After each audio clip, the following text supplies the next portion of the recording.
ॐ वक्रतुंड महाकाय कोटिसूर्यसमप्रभो निर्विघ्नं कुरु मे देव सर्वकार्येषु सर्वदा। प्रातः स्मरामि भवभीति हरं सुरेशं गंगाधरं वृषभवाहनमम्बिकेशं खट्वांगशूलवरदा भयहस्तमीशं संसाररोगहरमौषधिमद्वितीयम्।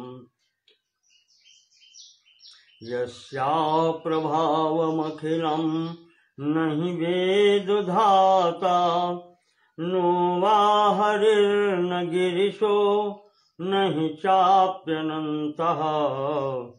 अंशांशकापि च ते किमुतान्यदेवा तस्यै नमोऽस्तु सततं जगदम्बिकायै।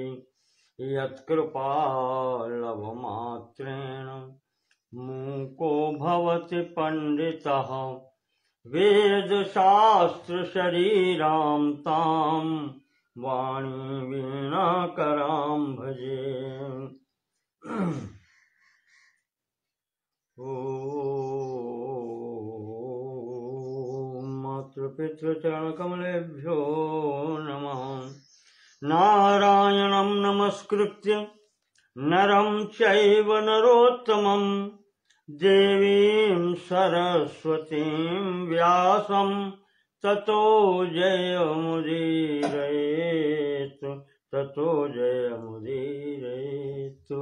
बोलिए जगदम्बा मैया की जय। श्रीमद् देवी भागवत के कल के प्रसंग में हमने आपको है वंश की उत्पत्ति का वर्णन बताया।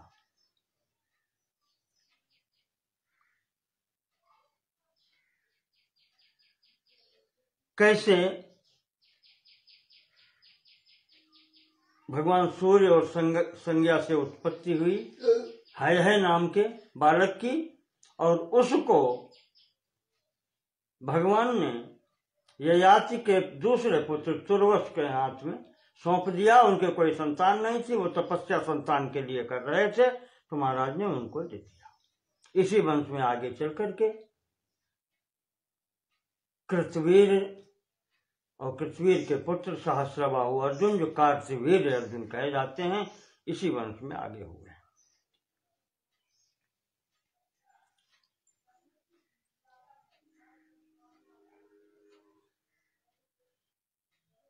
आगे बढ़ते हैं 24वें अध्याय में 6ठे स्कंद के। जन्मेजय जी महाराज व्यास जी से प्रश्न करते हैं कि महाराज, हमें बहुत ही कौतूहल हो रहा है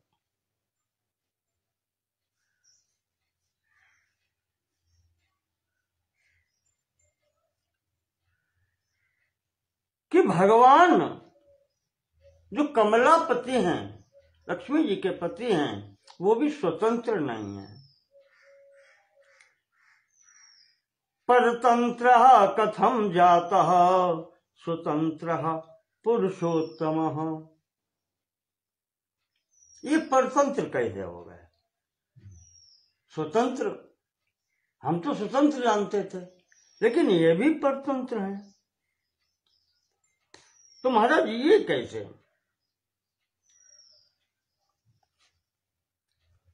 तो व्यास जी कहते हैं कि जन्मेजय, एक बार हमने भी ऐसा ही प्रश्न नारद जी से किया था।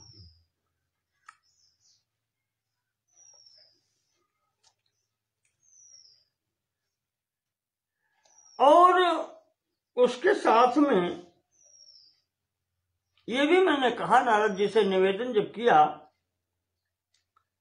कि असारेस्मिन् संसारे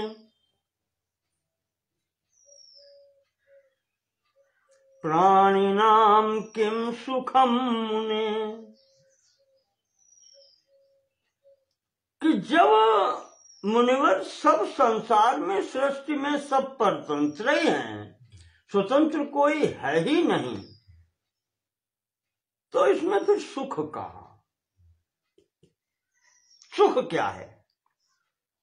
न पश्यामि विनिश्चित्य कदाचित कुत्रचित क्वचित। हम निश्चय पूर्वक कुछ कह नहीं सकते, न देख सकते, न पश्याम विनिश्चित कि सुख कहां है, कैसे है, किसको है।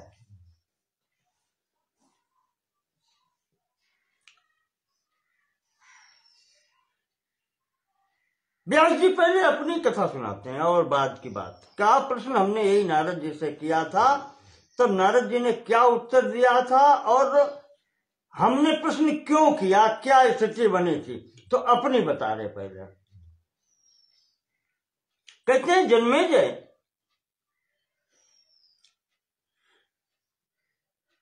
ऐसे स्थान पर मेरा जन्म हुआ, यमुना नदी के बीच में टापू पर।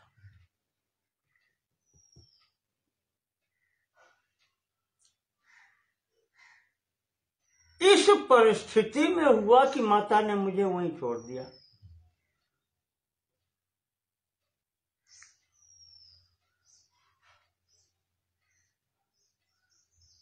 माता ने छोड़ दिया तो अब कर्म रहे होंगे, प्रारब्ध रहा होगा, तो अपने कहना चाहिए कि अनाश्रित होकर के अब कोई आश्रय नहीं रहा। जब माता ने छोड़ दिया तो आश्रय क्या रहा? तो प्रारब्ध बस बड़ा हो गया। ये प्रारब्ध ही है कि जीवित बने रहे और बड़े भी हुए। तो तपस्तप्तम मया च उग्रम पर्वते बहुवार्षिकम। इसके बाद में मैं पर्वत की तरफ चला गया, मेरु पर्वत पर जाकर के मैंने उग्र तपस्या की। और किस लिए तपस्या की? पुत्र के लिए। इच्छा आई, गृहस्थी वसाएं। पुत्र का, व्यास जी कह रहे हैं, पुत्र कामेन देवर्षे शंकरः समुपाश्रितः। भगवान शंकर की हमने आराधना की पुत्र प्राप्ति के लिए। जिनमें भगवान शंकर प्रसन्न हुए, उनकी कृपा से मुझे सुखदेव जैसा पुत्र प्राप्त हुआ।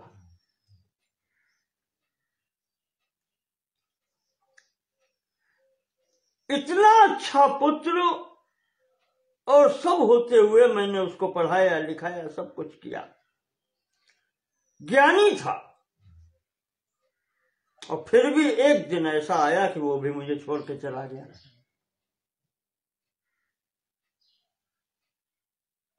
मैं पीछे पीछे भागा, तब भी छोड़ के बाद चला गया।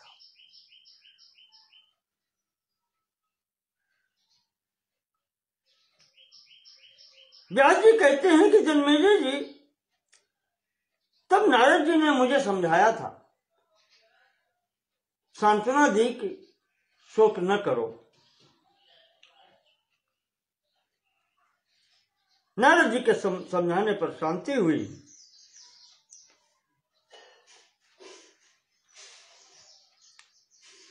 उस समय मुझे माता की याद आई। जब मैं अपने मातृ स्थान पर पहुंचा, वहां मालूम हुआ कि माता का राजा शांतनु से विवाह हो चुका है और उनकी 2 संतानें हैं, विचित्रवीर्य और चित्रांगद। चित्रांगद राजा थे। माता की याद आई, यहां आए तो यहां नाना के यहां यमुना किनारे उन्होंने आश्रम बनवा दिया रहने के लिए। वहीं मालूम हुआ कि ऐसी ऐसी स्थिति हुई है। अब एक मन में फिर खुशी की लहर आई। चलो हम नहीं तो हमारा भाई राजा है, छोटा भाई से उसका परिवार है, माता है, अभी सांत्वना हुई। हम यहीं पर आश्रम बना करके वहां रहने लगे, नाना ने बनवा दिया। आगे स्थिति बनी कि शंतनु स्वर्गतिम प्राप्तो विधुरा जननी स्थिता।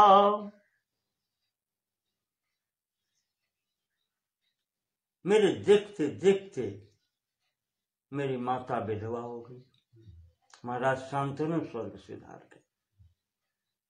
उसके बाद में दोनों भाई और माता भीष्म जी के आश्रित हुए, भीष्म के द्वारा प्रतिपालित हुए, चित्रांगद राजा बनाए गए। कुछ समय बाद चित्रांगद मर गए, युद्ध में मारे गए।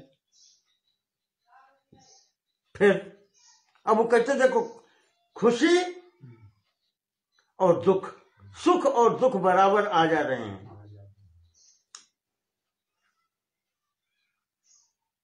चित्रांगद मर गया तो विचित्र वीर राजा बनाए गए। फिर सांत्वना मिली, भीष्म जी ने उसके 2 विवाह किए, काशीराज की कन्या अंबिका और अंबालिका, 2 कन्याओं से विवाह किया,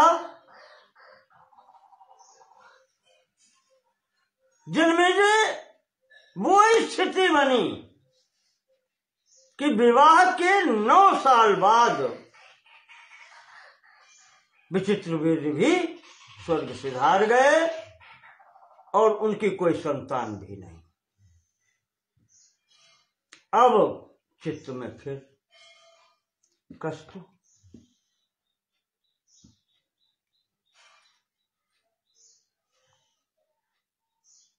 ये स्थिति जब बनी, माता दुखी, माता के दुख से हम भी दुखी। पास नहीं गए लेकिन सुनने को देख ही रहे थे, संसार में रहते हैं।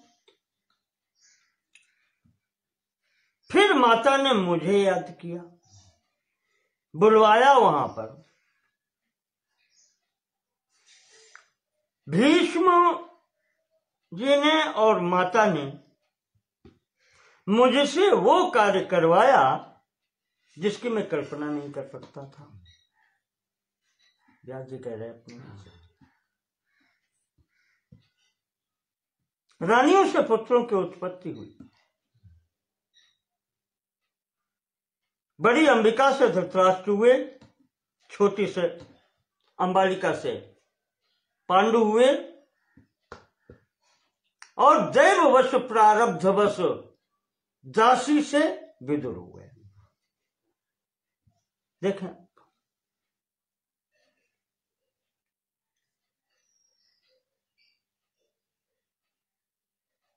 व्यास जी कहते हैं कि मैंने माता को मना किया था कि माता मुझसे ये कार्य मत कराओ, ये कार्य अच्छा नहीं है। तो माता ने कहा था कि पुत्र मैं कह रही हूं, मेरी आज्ञा का पालन करो, तुम्हें कोई पाप नहीं लगेगा, जो होगा वो मेरा होगा, मेरी आज्ञा है। गुरुणाम वचनम तथ्यम सदोषमपि मानवै। व्यास जी कह रहे हैं जन्मेजय से, मातु पिता प्रभु गुरु कै बानी, बिनहि विचारी करिय शुभ जानी। उसी का भाव है कि गुरुणाम वचनम तथ्यम, गुरु की आज्ञा ही सार है। सदोषमपि मानवै कर्तव्यम अविचार्यै। बिना विचार के, दोष हो भी तब भी करो। सदोषमपि कर्तव्यम, तुम्हें दोष नहीं लगेगा। शिष्टाचार प्रमाणता, यही शिष्टाचार बताया गया। बिन ही विचार करिए शुभ जानी। यह तो व्यास जी ने कहा है, पर दूसरी जगह व्यास जी ने ही कहा है कि अब वो समय नहीं रहा है, थोड़ा सा विचार कर लेना चाहिए। कलयुग में अब थोड़ा सा विचार करने की उन्होंने आवश्यकता बताई। यत्कृतं जामदग्नेन पितुरादेशवर्तिनाम, पिता की आज्ञा पालन करने में परशुराम जी ने जो करके दिखाया है। यत्कृतं जामदग्नेन पितुरादेशवर्तिनाम, उस चरित्र को तुम्हें नहीं करना है। न देव चरितम चरेत, वो समर्थ हैं, वो कर सकते हैं। परशुराम जी स्वयं अवतार कहे जाते हैं और उनके पिताजी जीवन और मृत्यु दे सकते हैं। ऐसे पिता हैं उनके, जब पुत्र को इच्छा मृत्यु दे सकते हैं, अमर होने का वरदान दे सकते हैं, तो सब कुछ कर सकते हैं। दोनों समर्थ हैं, उनका अनुकरण करने की आवश्यकता नहीं है। उन्होंने जो किया उसे मत आप देखो, उन्होंने जो कहा है वो देखो। देवताओं की बात यही है, वो बहुत सर्व समर्थ हैं, वो कुछ भी कर सकते हैं। लेकिन जो वो कहें कि तुम ऐसा करो, वो आपके करने के लिए है। उन्होंने अपने जीवन में क्या किया? शंकर जी ने उठा के जहर पी लिया। किसकी क्षमता है? कर सकते हैं? नहीं कर सकते। हमारी आपकी क्षमता नहीं है। समर्थ को नहीं दोष गुसाई, रवि पावक सुर सर की नाई। सूर्य भगवान, गंगा जी, अग्नि, ये समर्थ हैं, ये जो चाहे कर सकते हैं। भगवान शंकर, ये जितने लोग हैं ये समर्थ हैं। तो ये इन्होंने क्या किया उस पर मत जाएं। ये जो कहते हैं वो देखो कि तुम्हारे लिए ये है, तुम ये करो। तो अब व्यास जी कहते हैं कि जन्मेजय यही देखो किस जगदम्बा महामाया क्या चाहती है। उसकी सृष्टि चलती रहे तो ज्ञानी नाम चेतांश, चाहे जितने बड़े तुम बलवान हो, ज्ञानी हो, वो खींच करके बलादाकृष्य मोहाय महामाया प्रेक्षति, वो खींच के आपको अपने काम में लगा लेती हैं। मैं भी अपने को ज्ञानी समझता था, आप सब लोग सम्मान करते हैं और मेरी ये दशा है। व्यास जी अपनी सुना रहे, इसीलिए कहते हैं कि जन्मेजय मेरा दोष है कि बड़ा पुत्र धृतराष्ट्र अंधा हो गया। उसकी मां ने नेत्र बंद कर लिए थे, आंखें बंद कर ली, ये मेरा दोष है, उसका पुत्र अंधा हो गया। पांडु की स्थिति हो गई, ये मेरे ही दोष हैं। अब जन्मेजय अब कहना चाहिए कि अब तो ये तीनों ही पुत्र मेरे हो गए, अब चित्त में शांति मिलनी चाहिए थी, पर नहीं मिली। माया बलवती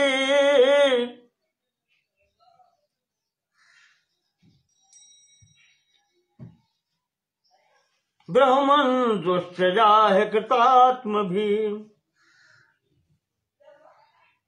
न व्यास जी ब्राह्मण शब्द प्रयोग किया है, वो हम देख रहे तुम क्या जन्मेजय को बता रहे हैं कि व्यास जी कह रहे हैं कि हमने नारद जी को ये सब बताया, और वहीं मैंने कहा कि भगवती की माया कैसी है। नारद जी को संबोधित किया मुनिवर कि हमें शांति क्यों नहीं मिली। न में चित्तम बने शांति, न वन में हमें शांति चित्त में थी, और न अब यहाँ घर में आकर के। अगान मुनिवरोत्तम केमी पुत्रा कमोहोयम न श्रद्धा राम तस्य में। और ये सब पुत्र अपने ही अब दिखाई पड़ रहे हैं,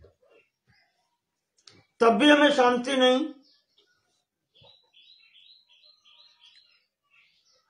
कि मैं सुखदास्यो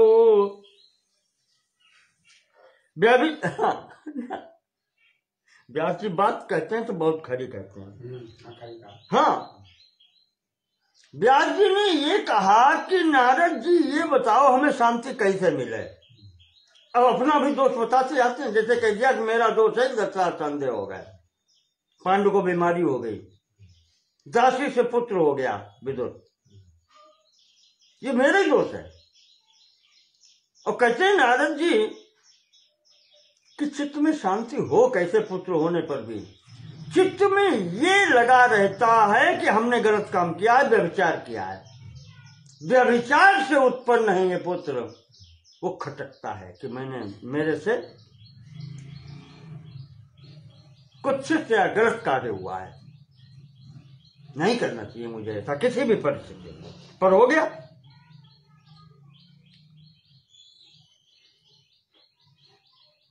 आगे चल करके भीष्म जी की सुरक्षा में पांडु को राज्य मिली,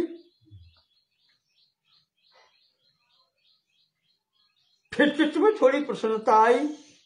अब तो सीधा पुत्र है राज सिंहासन पर। थोड़े दिन बाद ये स्थिति बनी, वो भी समाप्त, पांडु भी समाप्त हो गए। फिर स्थिति दुख। उधर कुंती माद्री के पुत्र तो हो ही गए थे 5,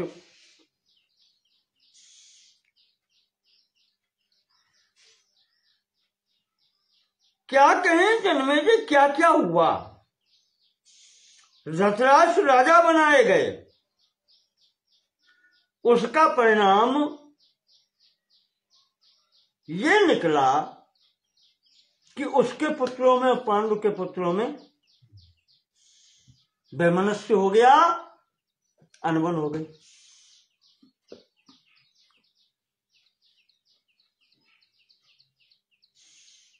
अब देखो, जहां इनको संतोष था, चलो पांडु चले गए, धृतराष्ट्र राजा हो गए, तो वो भी तो पुत्र है। जैसी स्थिति में है अंदाज है, लेकिन उसकी ये स्थिति बनी कि उसके कारण पुत्रों में अनबन हो गई,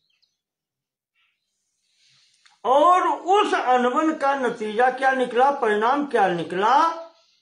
वारणावत में लाक्षागृह बनाया गया और जलाने का प्रयत्न किया गया कुंती और उसके लड़कों को।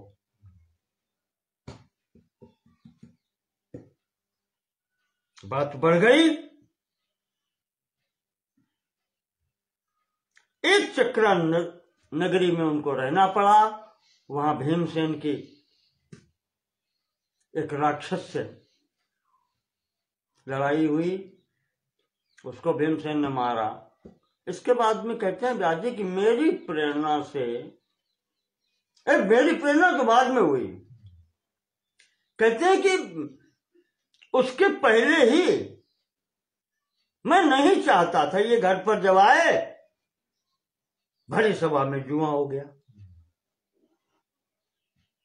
जुआ हुआ, और उसका नतीजा ये निकला कि इनको वनवास और अज्ञातवास हो गया। ये स्थिति बनी। इसके बाद में फिर अज्ञातवास की स्थिति में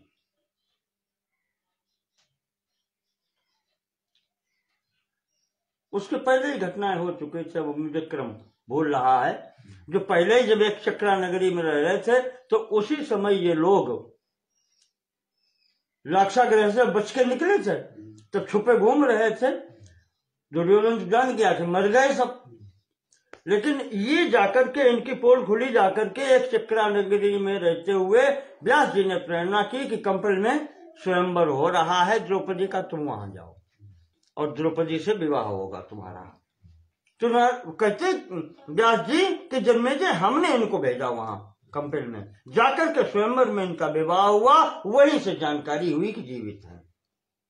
घर लाए गए और फिर वही स्थिति बन गई जुआ की। जब जुआ की स्थिति बनी तो उसका फल ये निकला कि अब अज्ञातवास और वनवास का ये झेलना पड़ा। बहुत वनवास में भी कष्ट उठाए और अज्ञातवास में तो कहीं नहीं किया। कितने कष्ट उठाए, यहां तक कि द्रौपदी के ऊपर भी संकट विराट नगरी में आ गया। विराट का सेनापति कीचक, उसने रहना कठिन कर दिया। मात्र 1 महीना रह गया था अज्ञातवास का, जिस समय द्रौपदी आकर के भीम के ऊपर गिरती है। भीम कहते हैं कि द्रौपदी 1 महीना कैसे काट लो, तो वो कहती है तुम 1 महीना कह रहे हो, वो मुझे नहीं छोड़ेगा। कीचक विराट का साला था। तब भीम को गुस्सा आता है कि अच्छा ठीक है, भेजो शाम को उसको। तो उसका संघार फिर भीमसेन ने किया। वहीं से हवा उड़ने लगी थी कि हो सकता है ये विराट नगरी में हूं, क्योंकि कीचक को भीम, बलराम, दुर्योधन, यही 2-3 योद्धा हैं जो मार सकते हैं। बलराम जी है नहीं। दुर्योधन कहता है मैं यहां हूं, तो तीसरा वही बचता है। तभी विराट पर आक्रमण हुआ था। तो जब तक इन्होंने सेना बना करके विराट नगरी पर आक्रमण किया, तब तक समय पूरा हो चुका था। तब अर्जुन आए हैं लड़ने के लिए उसी बृहन्नला के वेश में। तब तक कपड़े नहीं उतारे हैं और वहां युद्ध क्षेत्र में घोषणा की कि मैं अर्जुन हूं। भीष्म पितामह द्रोणाचार्य ने कहा कि समय पूरा हो गया। 13वां वर्ष। दुर्योधन नहीं मानता है, कर्ण भी उसका समर्थन करता है। वो थोड़ा सा गणित का मामला था, इसलिए वहां पर ऐसी स्थिति बन गई। तो व्यास जी कहते हैं कि मैंने नारद जी से ये कहा कि महाराज हमें शांति नहीं मिल रही।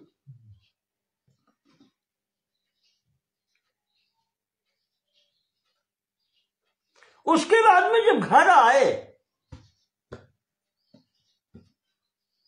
तब राजसूय यज्ञ कराया, वो भी मेरी देखरेख में हुआ।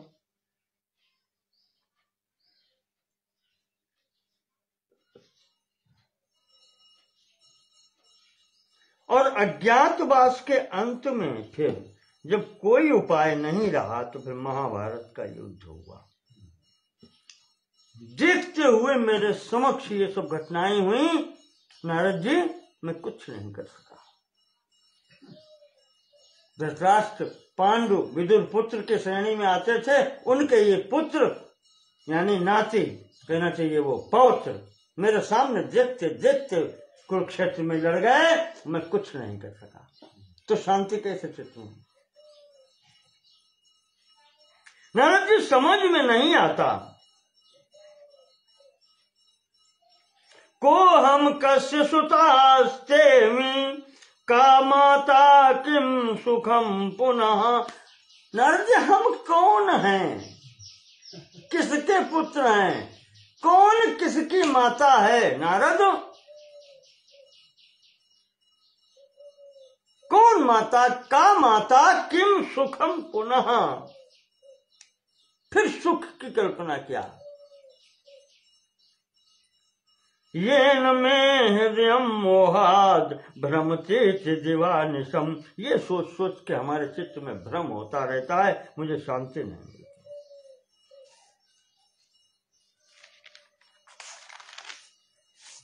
व्यास जी ने कहा जन्मेजय, ये मैंने प्रश्न उनके सामने रखे तो नारद जी ने कहा।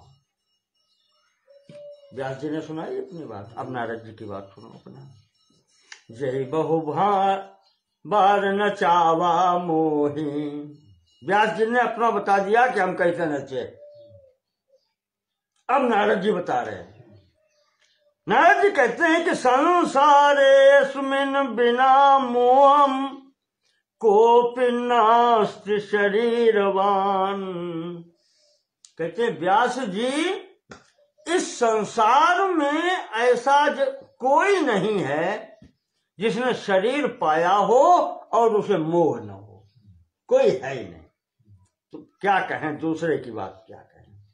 कोई नहीं ऐसा जिसने शरीर हो जिसका और वो उसको मोह न हुआ हो। मोह का मतलब होता है कुछ का कुछ, सुख को दुख मानना, दुख को सुख मानना, ऐसे ही समझ लो आप। हानि को लाभ मानना, लाभ को हानि मानना।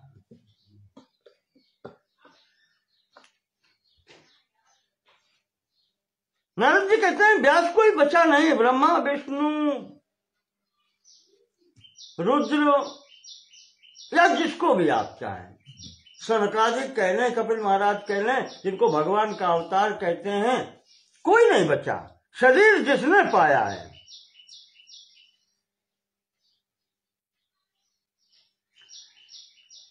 और व्यास जी ज्ञानिनो माम जनो वेत्ति। लोग मुझे ज्ञानी कहते हैं, नारद जी कह रहे हैं कि व्यास जी, लोग ये जानते हैं कि नारद ज्ञानी हैं, बहुत बड़े ज्ञानी हैं, पर मेरी क्या दशा है वो मैं जानता हूं। भ्रांतो हम सर्वलोकवत। जैसे सब लोग भ्रम में घूम रहे हैं व्यास जी, वही स्थिति मेरी भी है। शरीर मैंने भी पाया है ना, तो जिस चक्कर में तुम घूम रहे हो, पड़े हो, भ्रमण कर रहे हो संसार चक्र में, उसी में हम भी हैं। संसार मुझे ज्ञानी कहता है, पर हम जानते हैं।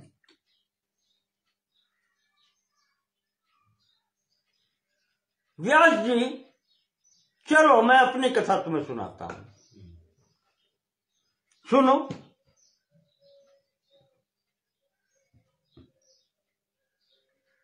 एक बार की घटना है कि नारद जी कह रहे हैं कि मैं और पर्वत ऋषि दोनों लोग पृथ्वी पर घूमने के लिए आए। स्वर्ग से यहां आए, चलो घूमेंगे, देखेंगे।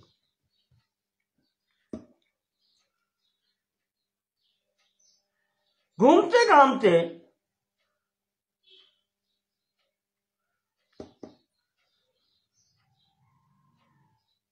एक स्थान पर पहुंचे। राजा था संजय, उसके राज्य में पहुंचे। कहते हैं व्यास जी, चित्तवृत्तिस्तु वक्तव्याम यादृशी यस्य जायते शुभावाप्य शुभावापे न गोप्तव्या कदाचन। हम दोनों ने आपस में एक शर्त रखी थी, मन में जो भी विचार आए बता देना एक दूसरे को, शुभ हो अशुभ हो उसकी कोई चिंता नहीं। कोई भी विचार ऐसा आए तो बतला देना दूसरे को भी। भोजनेच्छा धनेच्छापि रतिच्छा वा भवेदपि। जो भी इच्छा हो, भोजन की इच्छा हो, चाहे धन की इच्छा हो, चाहे रति की इच्छा हो, बतला देना बस।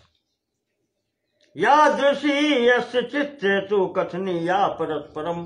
जो भी चित्त में भाव आए आपस में बता देना। ये शर्त करके चले थे। राजा संजय के यहां पहुंचे, तब तक वो समय आ गया वर्षा का, तो चातुर्मास करने के लिए वहां ठहर गए। उस राजा के एक पुत्री थी, दमयंती नाम था उसका।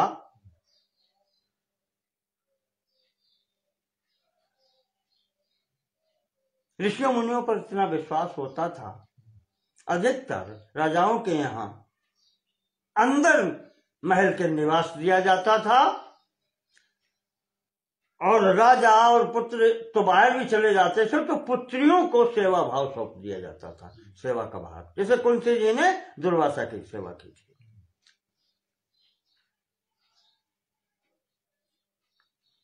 नारद जी कहते हैं कि वो हम दोनों की सेवा के लिए नियुक्त की गई व्यास जी। तो हमारी तो आदत से भजन करते हैं, वीणा मेरे पास रहती है, तो प्रातः काल और शाम के समय साधना भी करते हैं, रियाज जिसको कहते हैं, वीणा बजाने का और वो गाने का, भगवान का चिंतन करते हैं, वैदिक मंत्रों का गान करते हैं। तो वो उनकी पुत्री दमयंती सेवा करने आती रही।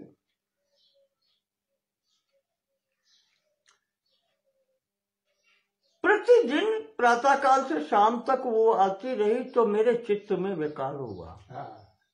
नारद जी अपने कह रहे कि मेरे चित्त में विकार हुआ। दिने दिने अनुरागो श्यामयी वृद्धिम गता परः, अनुराग की वृद्धि मेरे अंदर हो गई।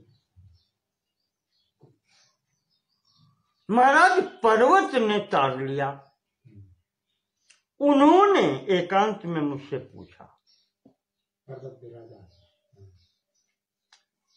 उन्होंने, नारद जी कहते हैं, उन्होंने पर्वत ने हमसे पूछा कि मैं ये देख रहा हूं तुम्हारा भाव और उस लड़की का भी भाव,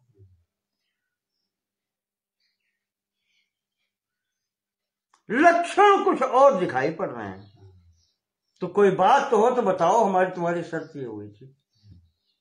हाँ बताओ, नहीं तो नेत्र वक्त्र विकार ज्ञायते प्रीति कारणम। देखो हृदय के अंतर्गत क्या है, मनु जी ने भी लिखा है, आकार इंगितैर्गत्या चेष्टया भाषणेन चो। आकार से, बनावट से, चेहरे के हाव भाव से, इशारे से, गति से, चलने से, आकार इंगितैर्गत्या चेष्टया, कोई काम करने से, और भाषणेन च, बोलने से,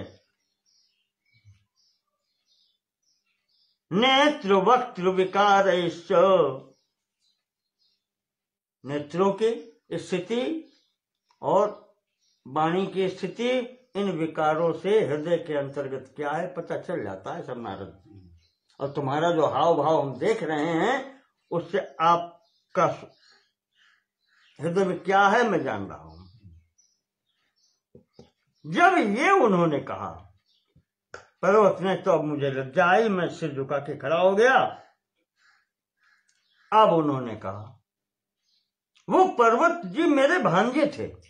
हाँ, नारद जी ने बताया है कि वो मेरे भांजे थे, मामा भांजे की स्थिति है। कहा, उन्हें क्रोध आ गया। जब मैंने सिर झुका लिया, मैंने नहीं जवाब दिया कोई, तो पर्वत जी को श्राप आ गया। उन्होंने कह दिया कि हमारी तुम्हारी बात क्या हुई थी।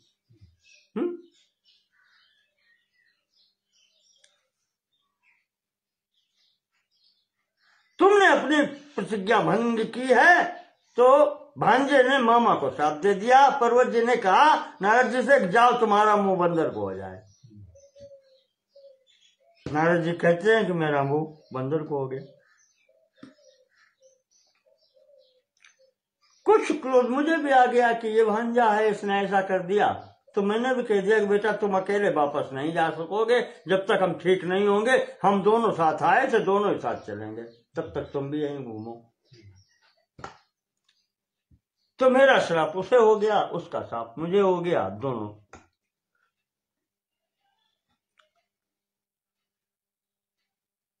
तो मेरा जब स्वरूप देखा वो बानर का, तो अब वो लड़की जो थी राजा की, वो थोड़ी सी विमन, यानी कि उसका मन मलिन हो गया देख करके। मलिन तो हुई, पर्वत जी जो भांजे थे वो तो गुस्सा हो ही गए, जब तो ये सापा सापी हो गई तो वो तो चले गए वहां से, मैं अकेला रह गया।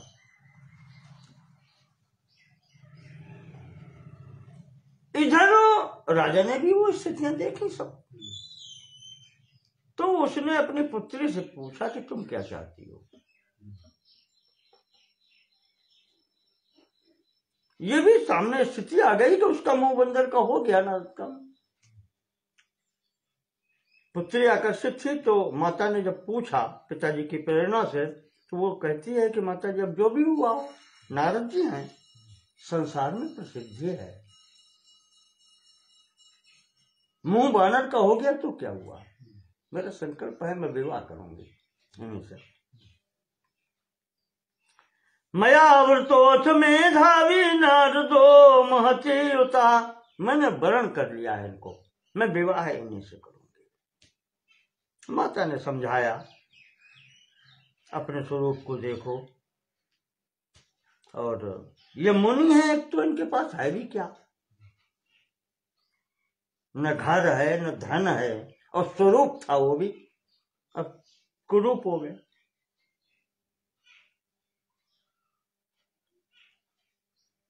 ये उचित नहीं है। लेकिन दमयंती ने कहा कि माता कुछ भी हो, व्यक्ति के गुण माने रखते हैं, स्वरूप की कोई गणना नहीं। गुण अच्छा हो तो स्वरूप चाहे जैसा भी हो। गुण स्वरूप को ढक लेते हैं, स्वरूप जो है अवगुणों को नहीं ढक सकता। अगर आपके अंदर अवगुण है, दोष है, उनको चाहे जितना अच्छा स्वरूप हो ढक नहीं सकता। पर चाहे जितना बुरा स्वरूप हो, अगर गुण ही है तो गुण ढक लेंगे उसको सब।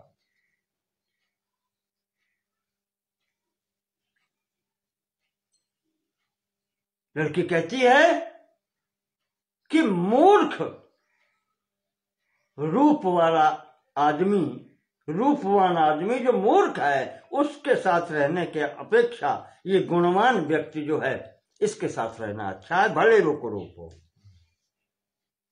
हो गया। विवाह हो गया।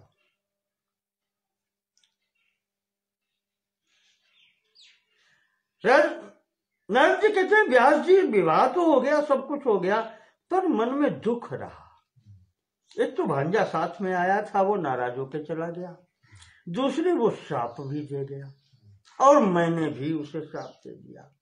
बहन के पुत्र में और अपने पुत्र में क्या अंतर होता है। तो शांति मुझे भी नहीं मिली, सब मन का हो गया, विवाह भी हो गया।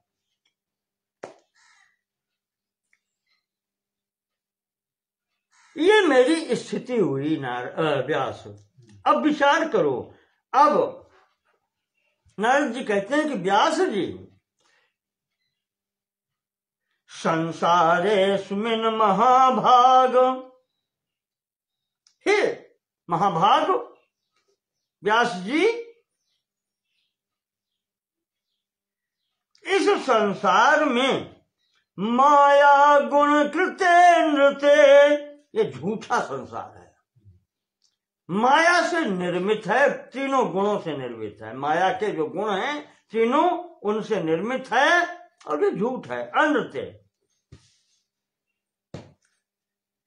तनुभृत सुखी नास्ति, न भूतो न भविष्यति। व्यास जी कहते हैं कि जिसने शरीर, नारद जी कह रहे हैं कि व्यास, जिसने शरीर पाया है न वो सुखी है, न कभी था और न होगा। तीनों काल की बात कह रहे हैं। न भूतो न भविष्यति, न कभी रहा है और न कभी होगा। क्यों? सत्वम रजसस तमसय, सत्वम रजस्तमश्चैव गुणास्त्रय इमे किलो। तीन ही गुण है, सतोगुण, रजोगुण, तमोगुण।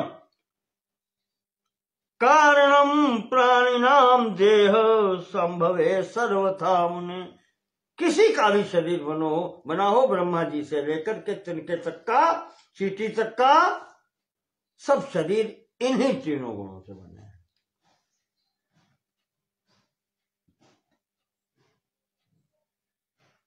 तो तनुभृत्तु सुखी नास्ति न भूतो न भविष्यति। इसी को मुझे याद आ गया, कबीरदास जी ने भी लिखा है कि तनु धरि सुखिया काहू न देखा, तनु धरि सुखिया काहू न देखा। हाँ, आदि अंत कर बात करत हैं, सबका किया विवेका, तनु धरि दुखिया काहू न देखा। वैसे कबीर पंथी गाते हैं कि तनु धरि दुखिया काहू न देखा, जो देखा सो दुखिया। और अंतिम इसकी लाइन है कि कहत कबीर वेऊ भय दुखिया, जिन यह राह चलाई। ये सृष्टि जिनने की है, कहते हैं कि वो भी दुखी हुए। सुखदेव भी दुखी नाम लिया है, मुझे सब पूरा पद याद नहीं है। जिन्होंने, जिनकी माया गर्भ में ही छूट गई थी, संसार में जब आए तब वो भी छोड़ के यहां से भागे। अंत में कह दिया कि जिन्होंने ये सृष्टि रचाई, ब्रह्मा जी तक भी, वो भी दुखी रहे, सुखी वो भी नहीं।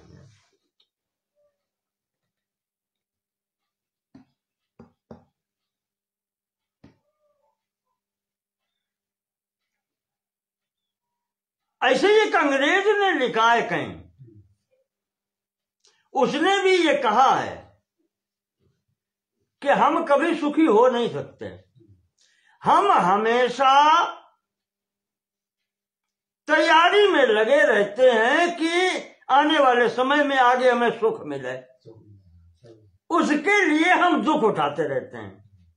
और सुख की सामग्री एकत्र करने के लिए हम सदैव लगे रहते हैं और दुख ही दुख उठाते हैं।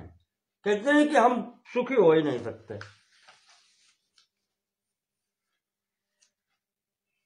और यही नारद जी ने उपदेश श्रीमद् भागवत में युधिष्ठिर को दिया है। रजोप्यधिका राजन, कहा मनुष्य के अंदर रजोगुण की अधिकता है। और कहता है कि, कहते हैं महाराज कि दुखे च सुख मानिना, 7वें स्कंद में, बिल्कुल अंतिम में, पहला चरित्र के बाद में स्थिति नारद जी ने सुनाया है, उसमें आया है इस आदमी की, इस मनुष्य की स्थिति ये है कि दुखे च सुख मानना, ये दुख में ही सुख मानता है। खेत में गए, चारा का गट्ठर काटा, सिर पर रखा, ज्यादा था, एक आदमी को बुला करके सहारा लगवा लिया, रखवा लिया, लेके चले थोड़ी दूर, अब कष्ट होने लगा। जब काटा तब तो कहा चलो ठीक है पहुंच जाएगा घर, तो आज दिन भर का काम चल जाएगा या कल तक का चल जाएगा काम। खुशी से काट के रख लिया, सिर पर रखवा लिया। अब चले तो अब 10 कदम चले तो कष्ट होने लगा। देखो, पहले सुखी थे कि कल तक का काम चल जाएगा, अब सिर पर रखे हैं तो दुख होने लगा। अब वो क्या करता है कि खिसका करके गर्दन पर लाता है, फिर सुखी हो गए। गर्दन पर का भार हट गया, पीठ पर आ गया, सुखी। भार गया नहीं कहीं, सुखी। ऐसे ही घर पहुंचते पहुंचते पीठ पर करते करते और घर डाल दिया आकर के। बिल्कुल वही स्थिति है कि सिर से कंधे पर आए, कंधे से पीठ पर आए, भार कहीं नहीं गया, पर सुखी, फिर थोड़ी देर में दुखी, फिर सुखी, ये होता रहता है। तो तनुभृत्तु सुखी नास्ति न भूतो न भविष्यति। जिसने शरीर पाया है, कहा व्यास जी, वो कभी सुखी न था, न है, न रहेगा। ये सिद्धांत है। नारद जी कहते हैं तुमने अपनी एक ही चीज सुनाई है, मेरी एक घटना और सुनो। नारद जी एक तो ये सुनाई, बाद में पर्वत जी आए दोनों के बीच में। पर्वत जी ने ही कहा कि हमसे गलती हो गई मामा जी, गुस्सा आ गया था, क्योंकि अब वो स्वर्ग वापस वो भी नहीं जा सकते थे जब तक दोनों न हो। श्राप तो आपस में हो ही गया, तो उन्होंने भी आकर क्षमा मांगी, नारद जी ने भी अपना श्राप खत्म किया, उन्होंने भी खत्म किया, तब ये लोग स्वर्ग में जा पाए। तो उसी में बताते हैं, नारद जी कहते हैं कि व्यास जी सुनो, एक दिन की घटना है कि हम भगवान नारायण के यहां वैकुंठ में गए थे। सत्यलोक से वैकुंठ लोक में भगवान नारायण के दर्शन के लिए पहुंचे, तो मुझे जब देखा तो भगवती माता जी लक्ष्मी वहां से हट गई, अंतर्धान हो गई या चली गई। भगवान के पास पहुंचे तो हमने भगवान से पूछा कि महाराज ये क्या हुआ, माता जी चली गई हमें देख करके। क्वच माम गता दृष्ट्वा मामा गच्छन्त मंसिकात, मुझे आते हुए आपके पास देख करके और माता जी चली गई। ये क्या है, इसमें क्या है, कारण क्या है? ना हम बिटो नवा धूर्त, मैं कोई धूर्त भी नहीं हूं। धूर्त का मतलब चालाक मक्कार, विच का मतलब होता है कामी, ना मैं कामी पुरुष हूं, भगवान आप भी जानते हैं, न मैं धूर्त हूं। यत तापसो हम जगत गुरु, तपस्वी व्यक्ति हूं, आप जगत गुरु हैं। जितेंद्रियो जित क्रोधो जित मायो जनार्दन, भगवान तपस्या की है मैंने, तपस्वी हूं मैं, इंद्रियों को मैंने वश में किया है। जितेंद्रियो जित क्रोधो, क्रोध को भी मैंने वश में किया है, और जित मायो जनार्दन, और माया को भी। भगवान हंसने लगे कि हाँ नारद ठीक कह रहे हो, तुम्हारी वाणी ही तुम्हारा हाल बता रही है। भगवान ने कहा नारद तुम्हारी वाणी तुम्हारा हाल कह रही है।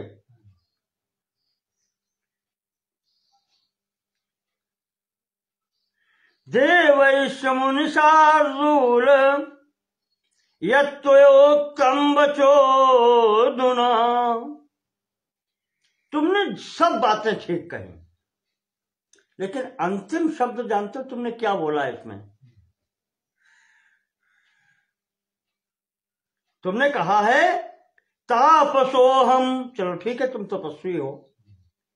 दूसरी बात तुमने कही जितेंद्रियो हम, चलो इंद्रियों को जीत लिया है। जित क्रोध हो, क्रोध को भी तुमने जीत लिया है, अच्छी बात है। लेकिन अंतिम शब्द तुमने बोला है जित मायो, माया को तुमने जीत लिया है। बस ये वाणी तुम्हारी, ये तुम्हारी स्थिति दिखा रही है।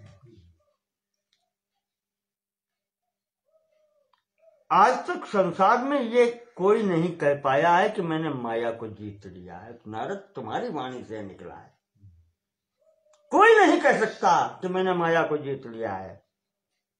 ना हम शिवो न वा ब्रह्मा, चाहे मैं हूं और चाहे ब्रह्मा हूं, चाहे शंकर जी हो, जे तुम ताम प्रभोप्यजाम, हम क्या जीत सकते हैं उसको जिससे हम स्वयं उत्पन्न हुए। हाँ, मुने यहा सनका जाश्च कस्त्वम के ने क्षमा जय, ऋषियों मुनियों में तुमसे श्रेष्ठ सनकादिक हैं, वो नहीं कह सकते।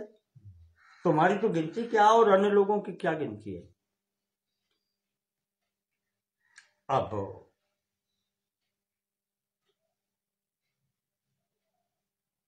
नारद जी कहते हैं मैंने भगवान से पूछ लिया कि भगवान बताओ भाई, गलती हो गई, मुंह से निकल गया। भगवान उन माया का भगवती का स्वरूप कैसा है, क्यों नहीं कह सकते।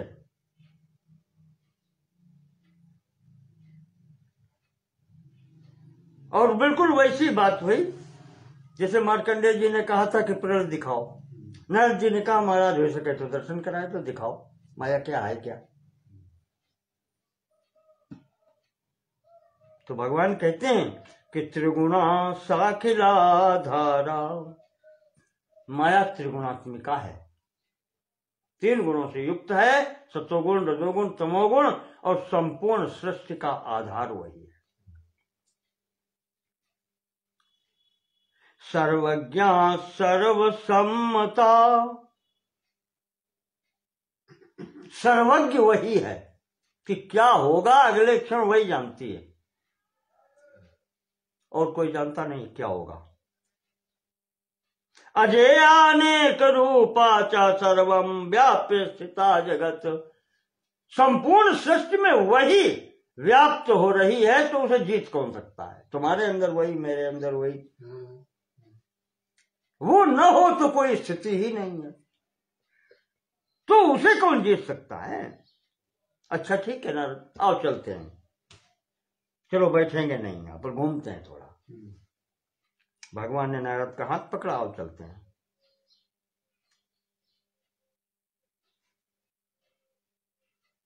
बैठाया गरुड़ पर महाराज जी को, जैसे वहां नहीं रामचरितमानस में आया, शंकर जी ने कहा कहना नहीं, और नारद जी ने कह दिया महाराज। भगवान ने अपने सिंहासन पर बैठा लिया। वही स्थिति यहां पर हो रही है, भगवान ने गरुड़ पर ही बैठा लिया नारद को। आओ चलते हैं गोमा में।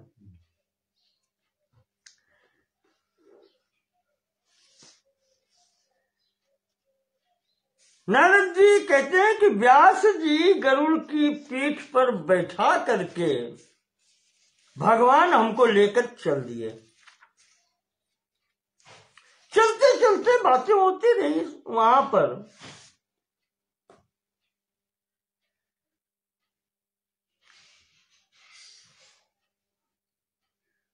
हम लोग कहां पहुंचे, आश्रमों को, जंगलों को, शहरों को, गांवों को देखते हुए गरुड़ पर बैठे हैं, हेलीकॉप्टर चल ही रहा है। तो इस तरीके से होते हुए हम लोग पहुंचे कहां हैं।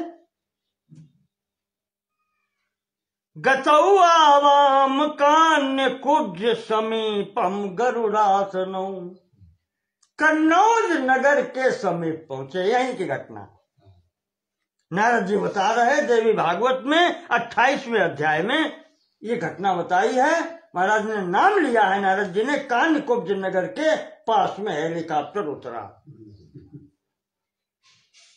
एक तालाब था, एक सरोवर था, गंगा जी की तरफ नहीं गए, एक सरोवर है।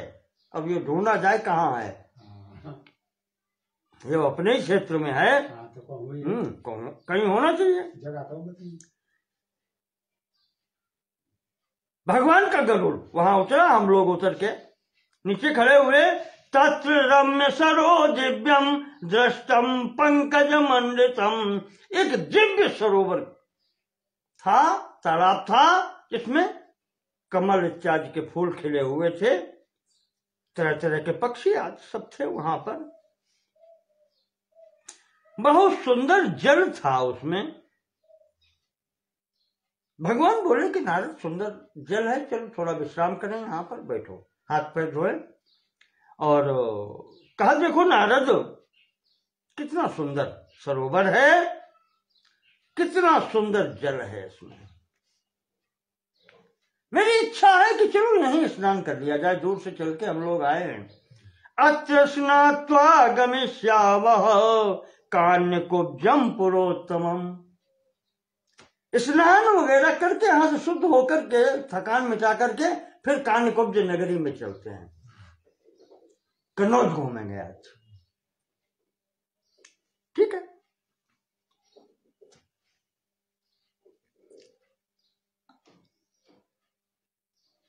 भगवान ने हमारे हाथ पकड़ा बिहस्य भगवान सत्र जग्राह मम तर्जनी, मेरी उंगली पकड़ी और उस सरोवर के किनारे ले गए और बोले कि हम यहां बैठे, मुनि तुम पहले स्नान करो, उसके बाद में फिर हम करें, क्योंकि ऋषि हैं, ऋषि का सम्मान होना है, तो पहले तुम स्नान करो, बाद में हम करेंगे। महाराज ने कह दिया। माम वाच मुने स्नानम कुरु त्वम विमले जले, इस सुंदर जल में मुनिवर तुम पहले स्नान करो, पश्चात अहम करिष्यामि तड़ागेस्मिन् सुपावने, उसके बाद में फिर मैं स्नान करूंगा। इस प्रकार से भगवान ने कहा। तो नारद जी कहते हैं कि उनके कहने पर मैंने स्नान करने का विचार किया, तालाब के पास जाकर के हाथ पैर धोए, शिखा बांधी, आचमन किया, उसके बाद में उस पवित्र जल में स्नान करने के लिए घुसे। और मैं स्नान करने के लिए सरोवर में जैसे ही मैंने डुबकी लगाई, नारद जी कहते हैं कि व्यास जी, यदा तस्मिन् जले रम्ये स्नातो हम पश्यतो हरे, भगवान सामने खड़े हैं, मैंने जल में डुबकी लगाई तो विहाय पौरुषम रूपम प्राप्तः स्त्रीत्वमनुत्तमम्। व्यास जी, मैं डुबकी लगाकर बाहर जैसे हुआ, मैं स्त्री बन गया, पुरुष से मैं स्त्री हो गया।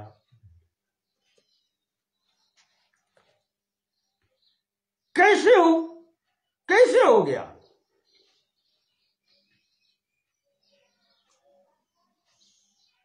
मैं पुरुष से स्त्री हुआ, भगवान ने हमारा सामान जो था, वीणा ही ना, भगवान ने उठाई और चले गए। हरिर गृहीत्वा वीणा में तथा कृष्णार्जुनम शुभम, वो मृगशाला वीणा मेरी लेकर के आरोह्य गरुड़म तूर्णम, गरुड़ पर बैठे और जगाम स्वगृहम छात, अपने वैकुंठ चले गए, हमें छोड़ दिया वहां, अब हम अकेले रह गए। बुद्धि ऐसी हो गई, जो याद थी पिछली कि मैं कौन था, कैसे भगवान के साथ में आया था, वो मेरी चली गई। ठीक वैसी स्थिति है जैसे पुरंजन उपाख्यान सुनाया।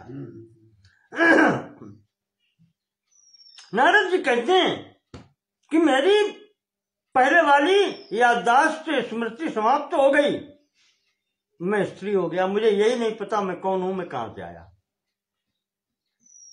अब मैं वहां पर घूमने लगा, अब ये स्थिति हो गई, मैं अपने को देखता हूं, स्त्री रूप में हूं, तो अब मुझे ये लगता है कि मैं कहां अकेले आ गई, अब स्त्री हूं, मैं अकेले कहां आ गई, क्या करूंगी। अब डर, वो स्त्री वाला स्वभाव वो प्रभावी हो गया, मुझे डर लगने लगा कि अब क्या होगा, कैसे होगा। उसी समय तारध्वज नाम के एक राजा घोड़े पर आकर के वहां से निकले। उन्होंने अकेला जब मुझे देखा तो वो घोड़े से उतर खड़े हो गए, उन्होंने परिचय पूछा, तुम कौन हो, यहां अकेली कैसे जंगल में। तो अब मुझे कुछ पता हो तो मैं बताऊं।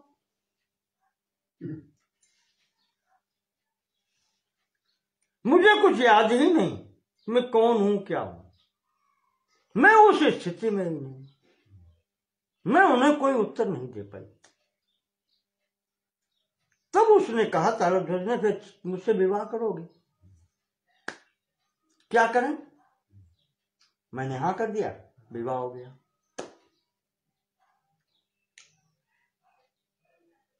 अब पूरी स्थितियां वो होने लगी जैसे स्त्री की होती हैं।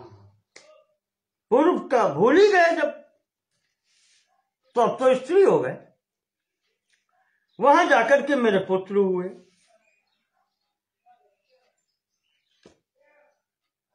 नारद जी कहते हैं कि 12 पुत्र हुए और 8 पुत्रियां हुई। इतना बड़ा परिवार हुआ।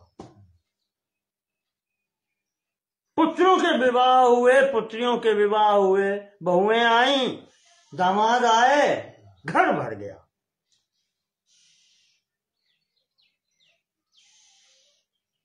अब घर गृहस्थी में जो सुख दुख आते हैं वो हमारे सामने भी हैं, वो सब चित्त हैं। इन संतानों के बीच में इनकी माता होते हुए हम जो गृहस्थी में सुख और दुख होते हैं, नारद जी कहते हैं कि हम उनका आनंद लेने लगे जो गृहस्थी में सुख दुख होते हैं, और उसमें ही डूब गए।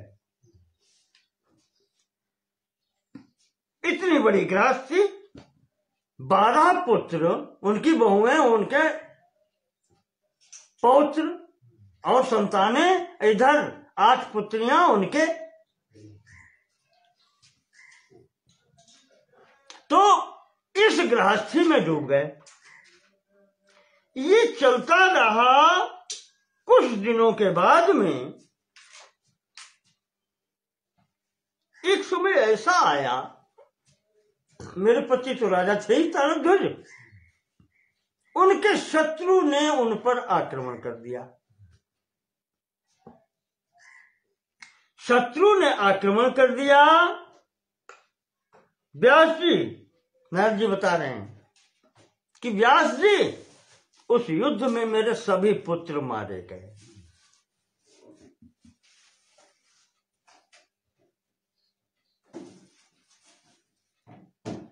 राजा घर में मैं रोती बिलखती उस युद्ध के मैदान में गई। अब मैं वहां रो रही हूं।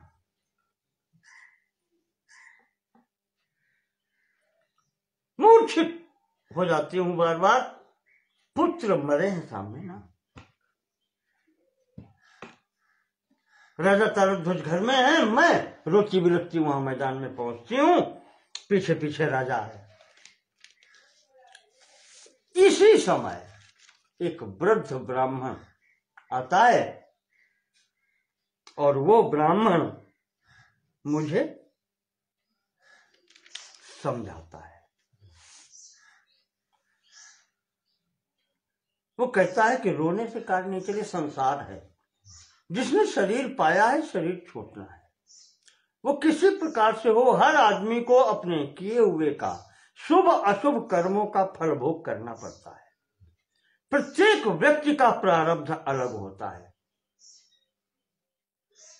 हम कितने भी अच्छे क्यों न हो, हम अपने पुत्र पुत्री का भाग्य बदल नहीं सकते। जो जिसका जो कुछ होना है वो अपना अपना लेकर के हर प्राणी आता है। यहां कोई किसी का नहीं है। बहुत भली प्रकार से उन्होंने समझाया। तो मैं तो माता थी, माता को धैर्य कैसे बंधे। बहुत रोया उन्होंने, बहुत समझाया, बहुत अच्छे तरीके से समझाया। फिर अंत में वो बोले कि अच्छा ठीक है, पुत्र तुम्हारे गए हैं तो अब इनको जल देना पड़ेगा। तो अब तालाब में स्नान करो और उन्हें जलांजल तो दो। अब जो मर गए हैं वो तो अंतिम संस्कार करना पड़ेगा, यही मर्यादा है। शास्त्रों का आदेश यही है। अब जो सामने है उसको करना है। तो कहते हैं कि उन वृद्ध ब्राह्मण की बात मान करके गए। तत्कालिक स्थिति यही थी। तो जैसे मैंने उस सरोवर में डुबकी लगाई और डुबकी लगा करके जैसे मैं उछल के खड़ा हुआ, मैं फिर उसी रूप में अपने आ गया। सामने देखा नारायण वीणा लिए हुए खड़े हैं। मृगशाला लिए, नारायण खड़े हैं सामने, वो वृद्ध ब्राह्मण गायब।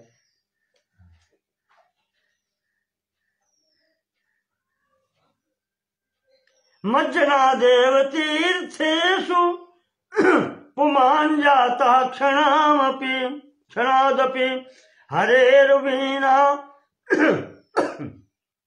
हरेरुवीणा करे कृत्वा स्थित तीरे स्वदेहवान। भगवान वीणा लिए हुए अपने स्वरूप में किनारे खड़े हैं, देख लिया आपने। जैसे ही मैं डुबकी लगा करके बाहर निकला, भगवान के दर्शन सामने हुए। प्रत्यभिज्ञा तदा जाता, मेरी चेतना, मेरा पूर्व का ज्ञान फिर लौट आया।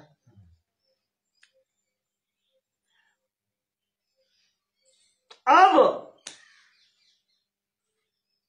नारद जी कहते हैं, व्यास जी अब मुझे पिछली याद आने लगी कि अभी ये क्या हो रहा था।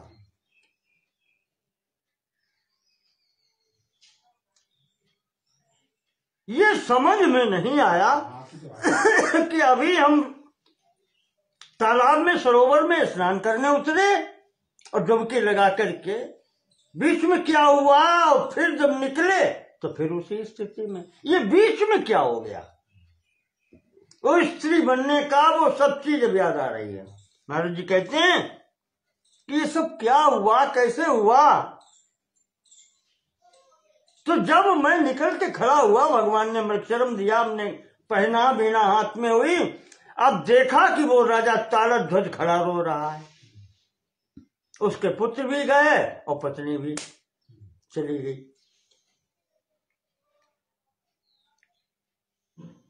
वो पुत्रों की बात तो दूर है, वो पत्नी के वियोग में रो रहा है। वो कहता है मैं अकेला रह गया, मैं क्या करूंगा।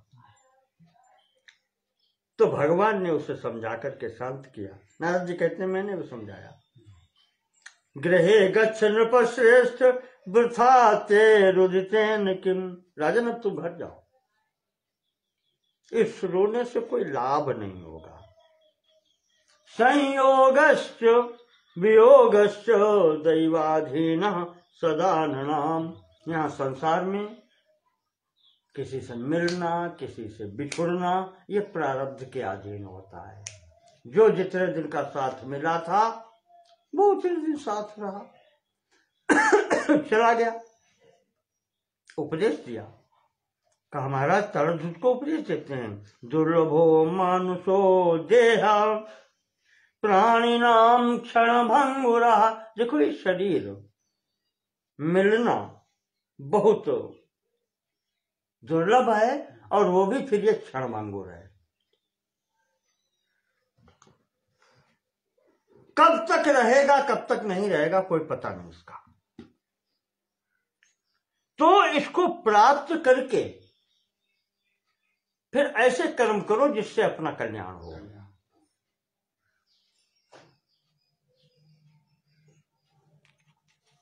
ऐसे कार्य करो जिससे अपना कल्याण हो, और व्यर्थ के कार्यों में समय मत गवाओ।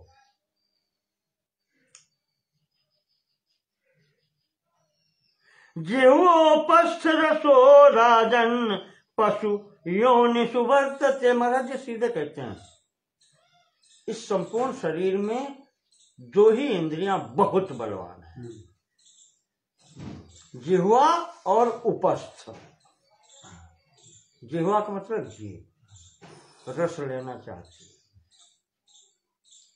भागवत में भी आया है 11वें स्कंद में कि इन दो इंद्रियों पर जिसने विजय प्राप्त कर ली वही विजयी है।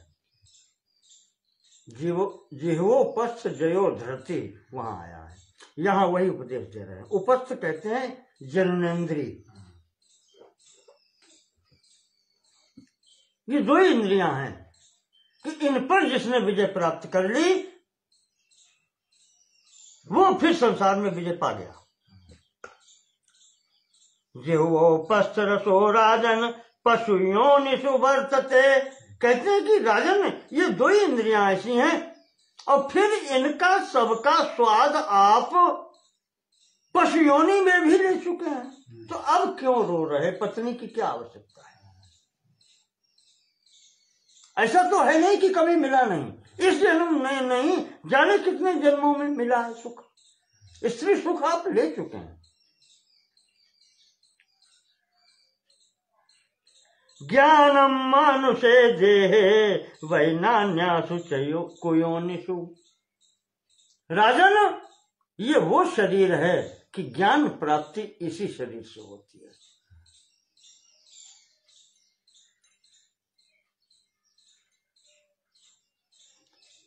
और किसी भी शरीर से बड़े भाग्य मानुष तन पावा, सुर दुर्लभ सदग्रंथन गावा, साधन धाम मोक्ष कर द्वारा। और ऐसे शरीर को भी पा करके और पाए न जही परलोक संवारा। सो परत्र दुख पावई, सिर धुनि धुनि पछताए, कालहि कर्महि ईश्वर ही मिथ्या दोष लगाए। नर समान नहीं कवन्यु देही, संतत संत प्रशंसहि जेही। ये शरीर इसीलिए इसकी श्रेष्ठता है कि ये साधन धाम है। इससे चाहो आप नरक में गिर सकते हो, इससे चाहो आप स्वर्ग में जा सकते हो, इससे चाहो आप तो नरक और स्वर्ग दोनों से छुटकारा होकर मोक्ष मिल सकता है।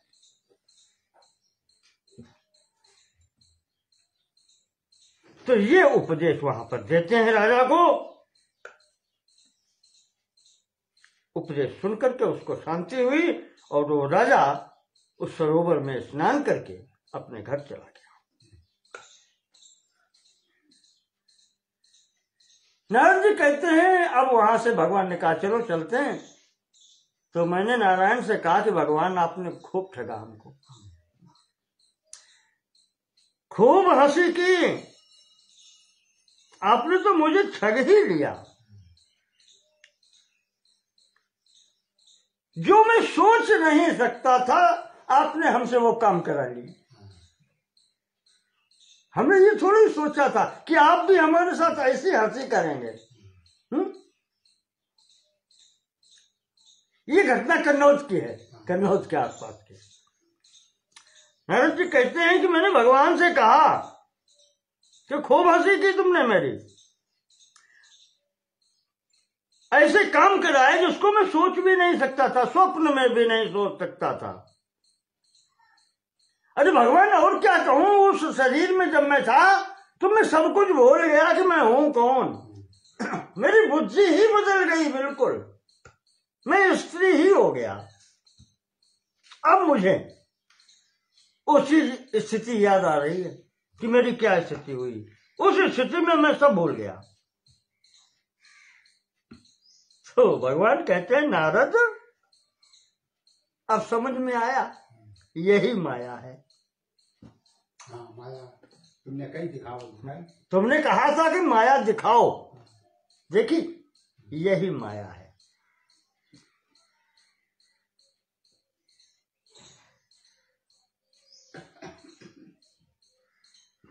जागृत स्वप्न सुषुप्तिश्च तुरीया देहिनाम दशा। प्राणी की 4 स्थितियां बताई जाती हैं। जागृत, जैसे हम लोग बैठे हैं, हम कहते हैं हम जग रहे हैं। स्वप्न, स्वप्न की स्थिति वो होती है कि जहां मन अपना काम करता है, इंद्रियां थक जाती हैं। वो स्थिति जहां मन केवल कार्य करता है और उसके साथ में फिर सूक्ष्म इंद्रियां रहती हैं। ये भौतिक स्थूल समाप्त हो जाती हैं। आप ऐसे समझिए आधा सो रहे आधा जाग रहे हैं, तब स्वप्न चलते हैं जिसमें केवल मन कार्य करता है, उसको कहते हैं स्वप्न। और उसके बाद में सुषुप्ति, गहरी नींद, जब मन भी नहीं चलता। जब सोकर आदमी उठता है कहता है जाने ऐसी बढ़िया नींद आई कि हमको जाने नहीं पाए क्या हुआ, कहाँ है। इतना समय रात भर कैसे चलेगी पता ही नहीं चला। वो है सुषुप्ति अवस्था, उसमें अहंकार जागृत रहता है। कोई आवाज दे कसके नाम लेकर के तो निकलता है अंदर, यानी कि ये वो ज्ञान रहता है कि मैं हूं, ये रहता है। मन आने ये सब शांत होते हैं। और चौथी अवस्था जो तुरीय अवस्था कही जाती है वो समाधि के आगे की अवस्था है। तुरीय अवस्था जहां अहंकार भी समाप्त होता है, वो स्थिति तो आखिरी है। भगवान कहते हैं कि 4 स्थितियां ये हर प्राणी की हैं, सबकी हैं, ये सब माया के आश्रित हैं।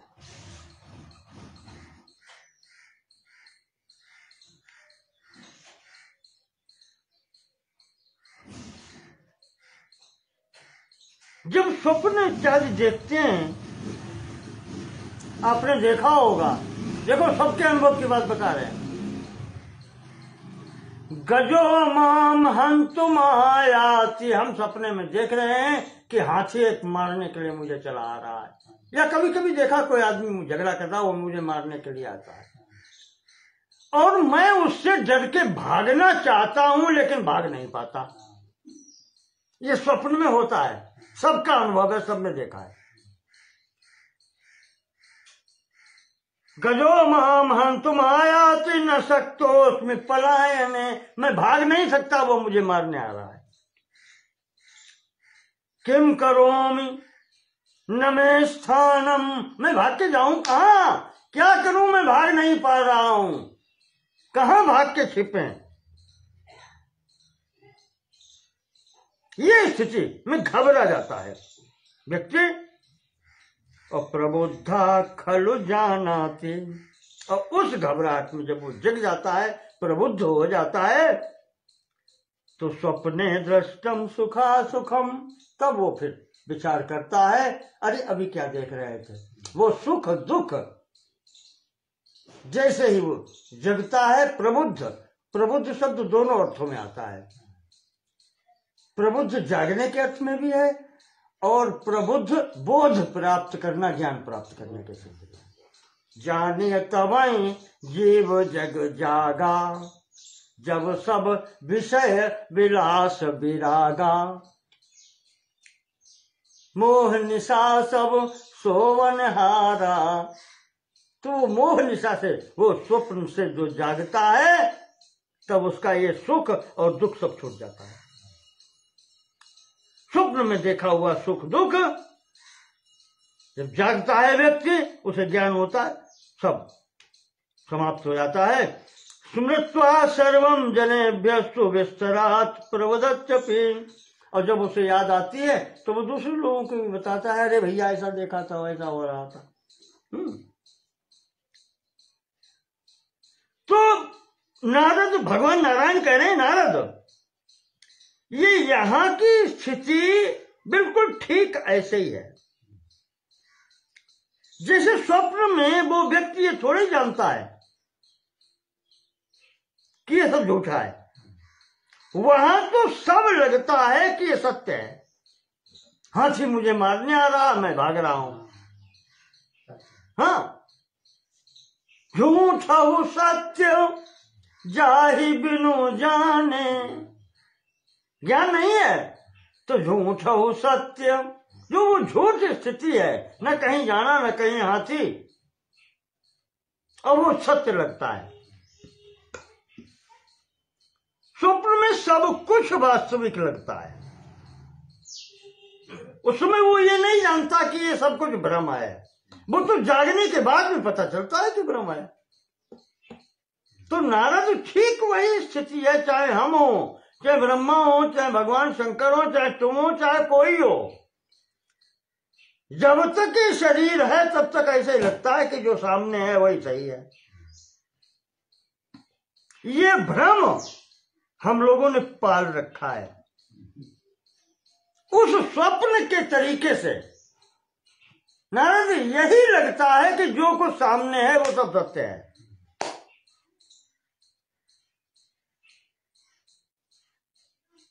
तस्मान मोहो न कर्तव्या संसारेस्मिन् मुनीश्वर। इसलिए मुनीश्वर नारद, यहाँ मोह करने की जरूरत नहीं है, यहाँ दुख करने की कोई जरूरत नहीं है, भ्रम में रहने की जरूरत नहीं है।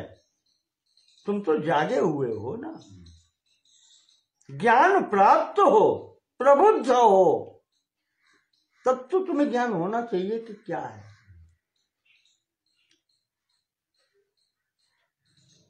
तो अब जब तुमने, अब तो माया देख ली, तुमने कहा था देख लिया, तो अब नारद हम चरित्र उसका अब क्या बताएं, अलग से और चरित्र क्या बताएं। जो कुछ देखना था वो तुमने स्वयं देख लिया, महिमा उसकी देख ली और तुमने सब कुछ देख लिया।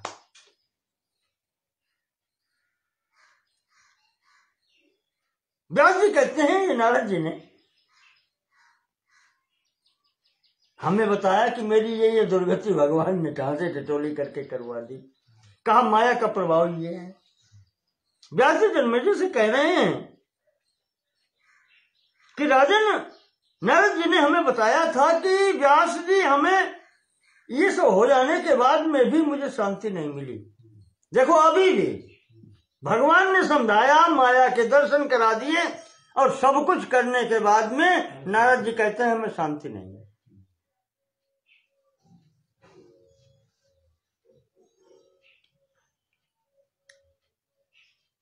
कहा व्यास जी हम अपने पिताजी के पास पहुंचे, ब्रह्मा जी के पास, और ब्रह्मा जी के सामने हमने बात रखी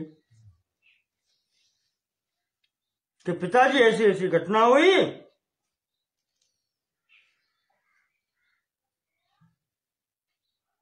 और ये भगवान ने हमको ठग लिया इस तरीके से।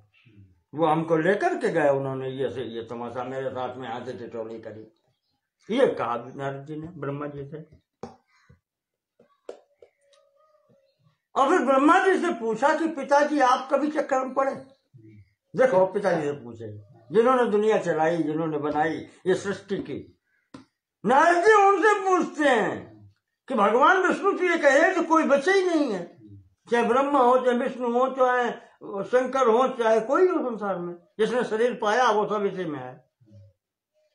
तो पिताजी से पूछते हैं कि आप भी कभी? तो ब्रह्मा जी कहते हैं नारद, वो भगवती कैसी है, कौन है, ये मैं भी नहीं जानता। ना हम ताम सर्वथा हम ज्ञातुम शक्तो माया महाबलाम। वो भगवती बहुत बलशाली है, बलशालिनी है, उन्हें हम भी नहीं जानते। और न भगवान विष्णु जानते हैं, न शंभु उमापति, वो भी नहीं जानते। दुर्गेया सा महामाया, उन महामाया को कोई जान नहीं सकता। सृष्टि स्थिति अंत कारिणी, वही सृष्टि करती है, मैं कुछ नहीं करता। शक्ति वही है, वो न हो तो हम क्या कर सकते हैं? तो वही करती हैं, वही सृष्टि करती हैं, वही इसका पालन करती हैं, वही इसका संग्रह करती हैं। हम लोग तो निमित्त हैं, वो हमारे द्वारा करवाती हैं तो हम करते हैं। हम नहीं होंगे, किसी दूसरे के द्वारा करवाएंगे तो वो करेगा। वो जिसको निमित्त बनाती हैं, या यूं कहना जिसको यश देना चाहती हैं, उससे वो कार्य करवाती हैं।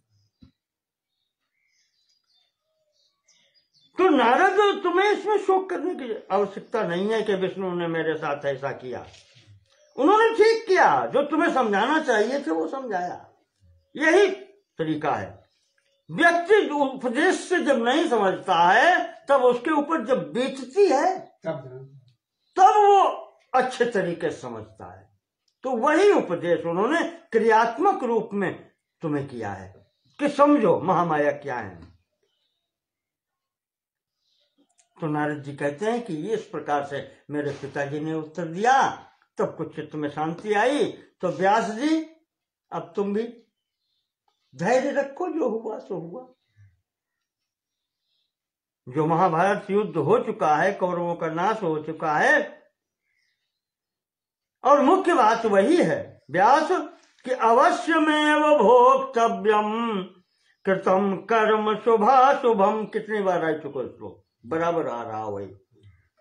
याद रखना व्यास कि इस संसार में, इस सृष्टि में प्रत्येक प्राणी को अपने किए हुए कर्मों का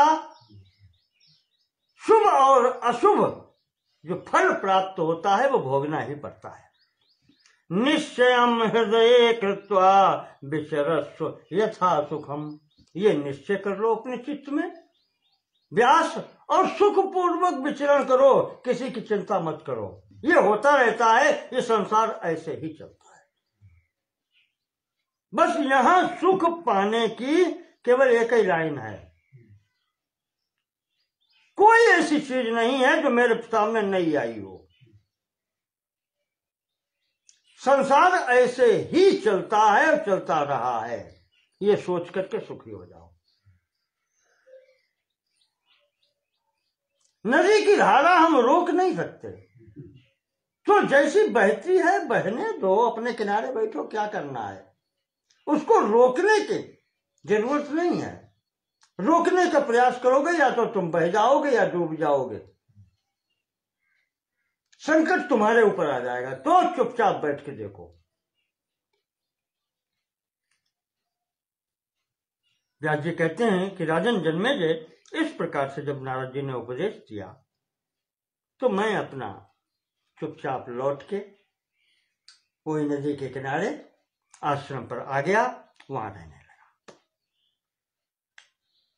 वहीं पर मैंने महाभारत की रचना की और उससे मैं चित्त की शांति के लिए फिर मैंने श्रीमद् भागवत की रचना भी वहीं पर की है। तब जाकर के मुझे शांति मिली। जब चित्त शांत हुआ, भगवान के चरित्रों का चिंतन किया, तो जन्मेजय से कहते हैं कि इस तरीके से विचार करके राजन यहां चिंता करने की आवश्यकता नहीं है। तस्माद राजन न कर्तव्य संदेहोत्र कदाचिन। राजन मन में संदेह नहीं रखना चाहिए। एक ही लाइन याद रखें, ये सृष्टि है, इसका बनाने वाला कोई है और वो जैसी चाहता है वैसी चला रहा है। बस इतना याद रखना है।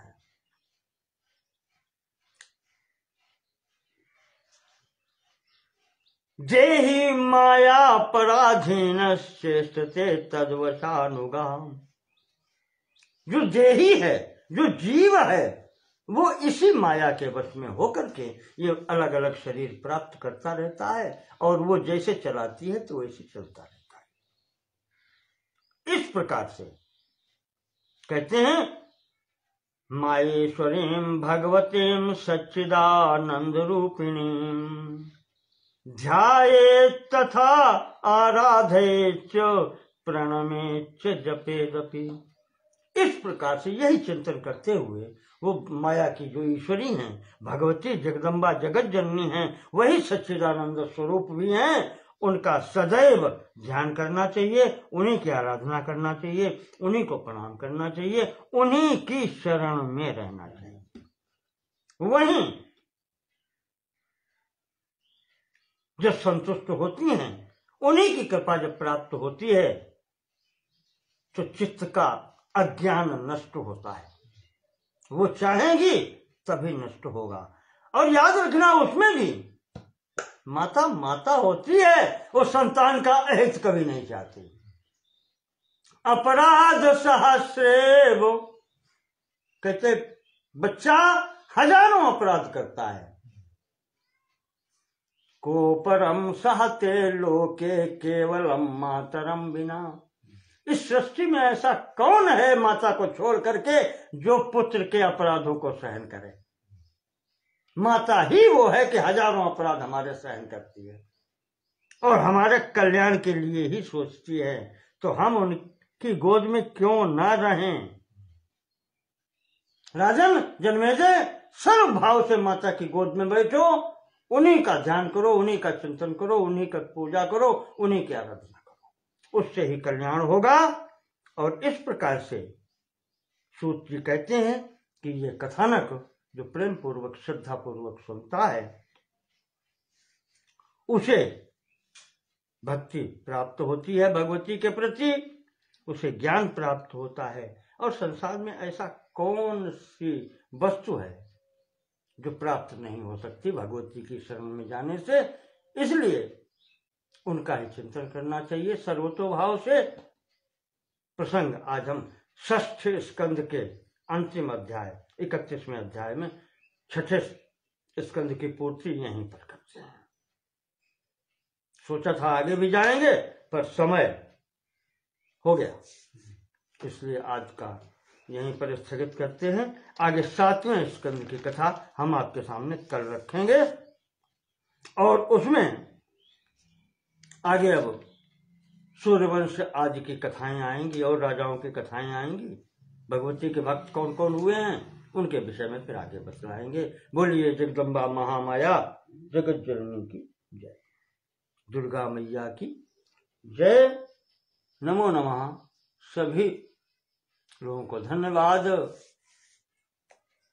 विधात्री, विधि विधात्री, बोधदात्री, आपका तो नाम ही ऐसा है कि आपकी ही शरण में तो आते हैं तब कल्याण होता है। बेटा प्रसन्न रहो। अगर आप देख रहे हैं जितने सामर्थ्य है उतना समक्ष रख रहे हैं संक्षिप्त करते हुए, वैसे इससे आगे मेरी मति गति नहीं है। जो समझ में आता है वो आपके समझ में रखा। नमो नमः सर्वेषां कृते। धन्यवाद।